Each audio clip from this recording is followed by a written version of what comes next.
नमस्कार। देश और दुनिया की तमाम फटाफट खबरों में आपका स्वागत है। खबरों के लिए आपसे निवेदन कि यदि आपने हमारे चैनल को सब्सक्राइब नहीं किया है तो कृपया करके आपके अपने चैनल को सब्सक्राइब करना ना भूलें।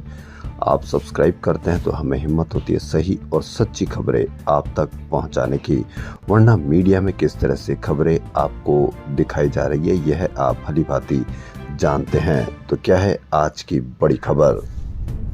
जैसे ही जाति जनगणना की घोषणा हुई है तो राहुल गांधी और उनकी पार्टी बड़े जोश के साथ भाजपा पर हमलावर है। राहुल गांधी ठान ले तो झुकना पड़ता है, सचिन पायलट ने ये बड़ी बात कही है। वहीं कास्ट सेंसस यानी जाति जनगणना को मंजूरी मिलने के बाद पटना में जश्न का माहौल है।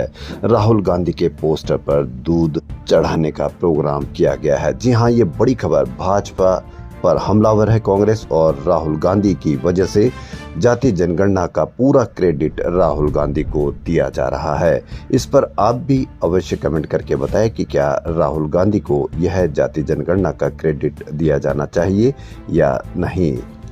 वहीं पप्पू यादव, जी हां, बिहार से पप्पू यादव का कहना है कि बीजेपी सरकार जो कि राहुल गांधी के संघर्षों की यह जीत है। तो यह आप भी अवश्य अपना कमेंट करके बताएं कि क्या वास्तविकता में यह राहुल गांधी की जीत है या मोदी की या भाजपा सरकार का यह मास्टर स्ट्रोक है। जातीय जनगणना की घोषणा के साथ ही सरकार ने इसके क्रियान्वयन की रूपरेखा बनानी भी शुरू कर दी है। वर्ष 2011 की जातीय जनगणना में जो गलती हुई थी, केंद्र सरकार इस बार उसे दोहराना नहीं चाहती है। तब सरकार ने जातियों की पहले से कोई सूची नहीं बनाई थी, जिसने अपनी जो भी जाति बताई उसे ही दर्ज कर लिया गया।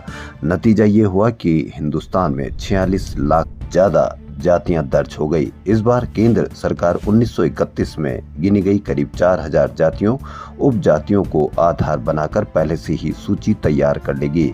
अनुसूचित जाति, जनजाति और पिछड़ी जाति आयोग की मदद से ये सूची तैयार की जाएगी। फिर गणना करने वाले कर्मचारी यही सूची लेकर घर घर जाएंगे और इसमें दर्ज जातियों में से ही जाति चुनेंगे। हिमालय की बर्फीली वादियों में बीते 6 महीने से बैठे बाबा केदारनाथ को समाधि से उठाने का वक्त आया। अब रात के 8:30 बजे तापमान -2 डिग्री आसपास बाबा केदारनाथ के आंगन में करीब 1500 भक्त पूरी रात जागरण करने की तैयारी से बैठे, क्योंकि 2 मई यानी आज सुबह 7 बजे केदारनाथ के कपाट खोल दिए गए। उत्तराखंड की 4 धाम यात्रा के सबसे दिव्य स्थल के कपाट खोलने का विधान भी दिलचस्प है। 5 बार की चैंपियन चेन्नई सुपर किंग्स के बाद अब आईपीएल की पहली चैंपियन राजस्थान रॉयल्स भी प्लेऑफ की दौड़ से बाहर हो गई है। 5 बार की चैंपियन मुंबई इंडियंस ने राजस्थान रॉयल्स को उसी के घर में 100 रन से पराजित किया। मुंबई ने 2 विकेट पर 217 रन बनाए। जवाब में राजस्थान की टीम 117 रन पर ही आउट हो गई। बॉलिंग और फील्डिंग दोनों ही डिपार्टमेंट में फेल रही राजस्थान रॉयल्स। राजस्थान के लिए सबसे ज्यादा 30 रन जोफ्रा आर्चर ने बनाए। बॉलिंग में आर्चर और फजल हक फारूक ने 96 रन दिए, लेकिन कोई विकेट नहीं मिला। राजस्थान के 11 मैच में 6 ही अंक है। वहीं पूर्व केंद्रीय मंत्री व मेवाड़ की कद्दावर कांग्रेस नेता डॉक्टर गिरिजा व्यास का 89 वर्ष की आयु में गुरुवार को निधन हो गया।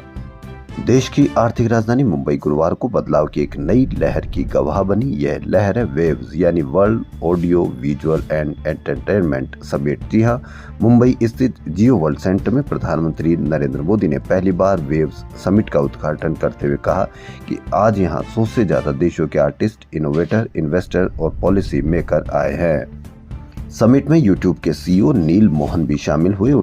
भारतीय कंटेंट क्रिएटर्स की ताकत बताते हुए कहा कि YouTube ने पिछले 3 साल में उन्हें 21,000 करोड़ रुपए का भुगतान किया है।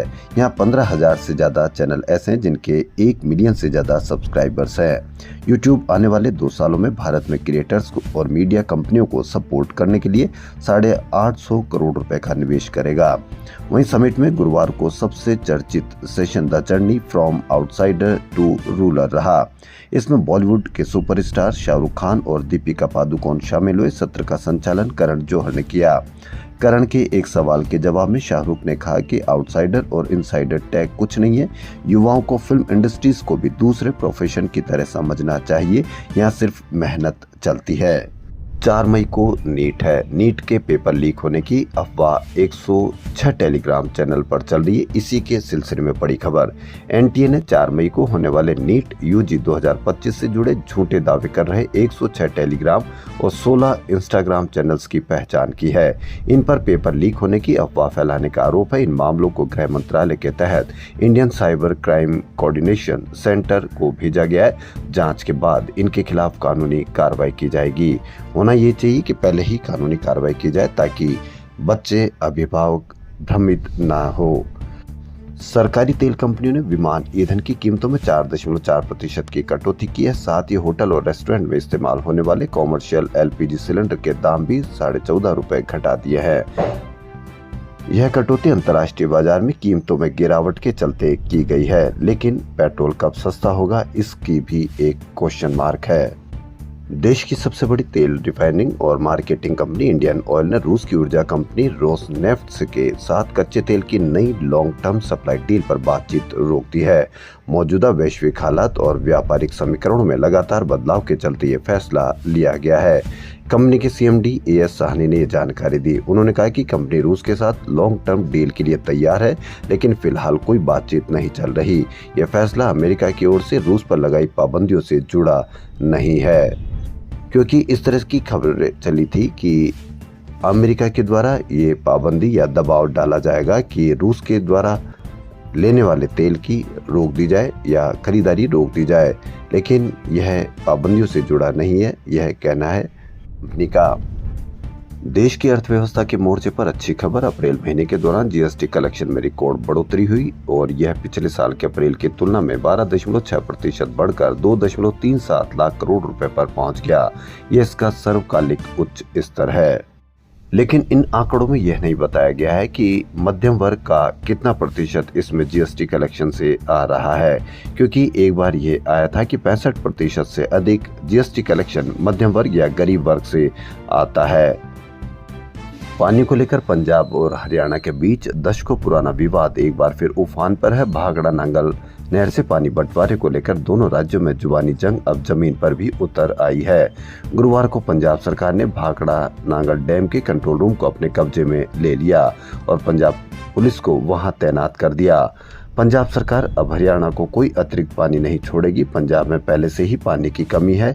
इस समय बांधों का जल स्तर बीते साल से कम है। भाजपा पंजाब को दरकिनार कर रही है, ये भगवंत मान पंजाब सीएम का कहना है। पश्चिम बंगाल भाजपा के पूर्व अध्यक्ष दिलीप घोष ने मुख्यमंत्री ममता बनर्जी से मुलाकात पर सवाल उठाने वालों पर अपनी प्रतिक्रिया दी है। उन्होंने गुरुवार को कहा कि भाजपा में कुछ लोग बाहर से आए हैं, वह अब पार्टी पर कब्जा करना चाहते हैं। उन्होंने कहा कि भाजपा बंगाल में मेरे अध्यक्ष पद के कार्यकाल में बढ़ी, बाद में जो लोग भाजपा से जुड़े उससे पार्टी का कद गिरा है। घोष के दीघा में टीएमसी द्वारा बनाए गए नए जगन्नाथ मंदिर में दर्शन और ममता बनर्जी से मिलने के बाद उनकी पार्टी छोड़ने की अटकलें लग रही है। हालांकि उन्होंने इससे इनकार कर दिया। मंदिर दर्शन पर कहा कि पार्टी ने उन्हें दर्शन से नहीं रोका है। अमेरिका का ट्रंप का प्रभाव ये रहा कि कनाडा में जो सरकार गिरने जा रही थी या सरकार पिछड़ रही थी वह बहुमत में आ गई। वहीं ऑस्ट्रेलिया में भी इसी तरह का नजारा देखने को मिला। ऑस्ट्रेलिया में शनिवार को आम चुनाव की वोटिंग है। पीएम एंथनी अल्बनीज के नेतृत्व वाली लेबर पार्टी को चुनाव में स्पष्ट बहुमत मिलता दिख रहा है। युगोव द्वारा किए गए सर्वे में लेबर को 150 में से 84 सीटें मिलने का अनुमान है। कनाडा के बाद ऑस्ट्रेलिया में भी अमेरिकी राष्ट्रपति डोनाल्ड ट्रंप का असर दिख रहा। दक्षिणपंथी विचारधारा वाली कंजर्वेटिव के नेता पीटर डटन की तुलना ट्रंप से की जाती रही है। जनवरी में हुए सर्वे में वह अल्बनीज से आगे थे। चीन और प्रवासियों पर डटन का कड़ा रुख ट्रंप की नीतियों के अनुरूप है। सर्वे में पिछड़ने के बाद वह खुद को ट्रंप से अलग दिखा रहे हैं। वहीं ऑस्ट्रेलिया से पहले कनाडा में भी इसी तरह का ट्रंप संबंधी बैकलैश देखने को मिला था। वहां की कंजर्वेटिव नेता पियरे पॉलिवियर भी ट्रंप की नीतियों से प्रेरणा लेते हैं। फरवरी में हुए सर्वे में वह कनाडा के पीएम कार्नी की लिबरल से 20 अंक आगे थे, लेकिन ट्रंप के सत्ता में आने के बाद उनकी रेटिंग कम होती गई और अंततः अपनी सीट भी गंवा बैठे।